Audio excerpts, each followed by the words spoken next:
This week in reality TV, I was anticipating a part more from the Summer House franchise. I'm holding up as calmly as I conceivably can for Carl to call off his engagement to Lindsay, but it's fair not happening quick sufficient for me. I was excited to see a few of the discussions taking put within the mid-season trailer, which appears Kyle's commitment to really seeing to it that Carl allow the total marriage thing a few thought, asking the address of whether he's working from a put of lament over botches he made with Amanda, maybe. Brittany Cartwright responds to Jack's liking super insensitive tweet, approximately ex Stassi Schroeder. Brittany as of late showed up on the not thin but not fat. When have Amanda Hirsch brought up Jack's enjoying an Instagram comment suggesting he should have hitched ex and former Vanderpump Rules star Stassi Schroeder rather than her, Brittany reacted with an apprehensive snicker, looked for affirmation within the shape of inquiring whether he truly did that, at that point went on to say that it was weird and very creepy. And whereas it may be both of those things, it is also very on brand for Jax Taylor. I figure the reason this minute has stuck with me over this past week is since it's constraining me to go up against whether I am really astounded by this news, or whether the composing was on the divider.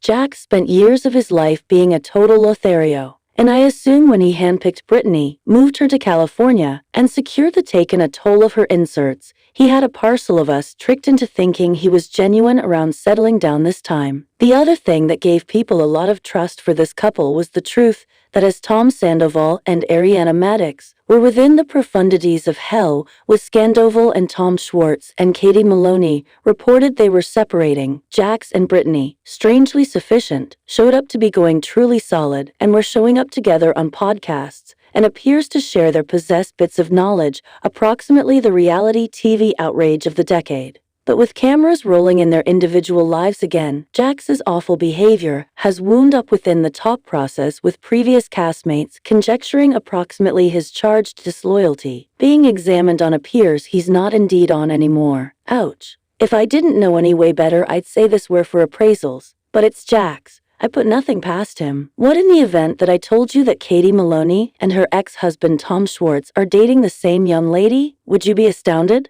Since that's very actually what is unfurling on Vanderpump Rules right presently, and I'm truly not frantic around it. In truth, I think I had an epiphany. In spite of my outright despise for Katie, I think I like her a lot better when she dates women. I do not cruel that in a tokenizing way, but I truly do accept that she and Torre make so much more sense than she and Tom ever did. It's not to say that the Katie we're seeing presently is fair since usually a modern relationship, either. Final season, she brought around that peculiar youthful fellow with the odd hair, and she still irritated the life out of me in that relationship, in the event that you'll call it that. With Tom, Katie reminded me of those individuals in our lives who are continuously so tall-hung and hopeless, since they're pissed off almost work or cash or their kids or their relationship, and it makes it difficult to be around them, or in this case, indeed observe them on screen. I think Katie is appearing as all why so numerous individuals are open to same-sex connections after major life occasions. Fair inquire Kyle Richards. With Tori, I think Katie has struck the culminate adjust of companionship, sentiment, and flirtatiousness. As a result, she's getting it. She's a part more relaxed than she was with Tom. Annoying as I discover her,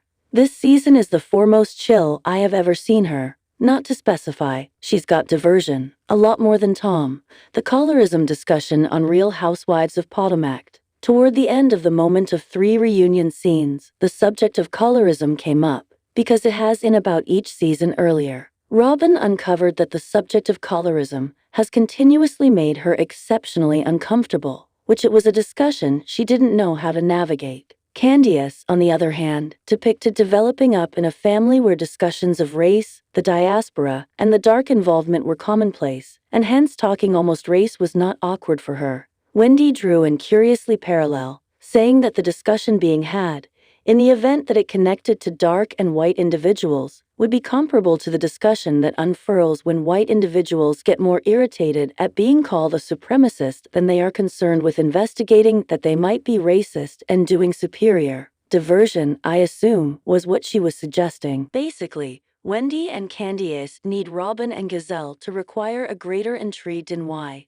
season after season, they are blamed of being colorist. But in step Gazelle and Robin essentially refuse to have the discussion, in part because they dismiss the thought they are colorist, subsequently do not see a point in entertaining it, but moreover, since their benefit makes it a troublesome discussion to have, and they know that anything points they bring up will be unsettled. I think Robin and Gazelle are essentially saying, what if we're not colorist, and so do not feel like this discussion is indeed justified? Like what on the off chance that we really aren't colorist? Do we still owe it to you to have this discussion? Wendy and Candice might say yes, but Robin and Gazelle say no. As a blended individual with light skin, this discussion was inconceivably curiously to observe. Whereas I totally caught on the parallel Wendy was drawing, I was happy that Robin and Gazelle remained firm on their refusal of the affirmations of colorism, which Robin pointed out that she's moreover had issues with the other fair-skinned ladies on the cast. I think the greatest thing this discussion did was sparkle light on the reality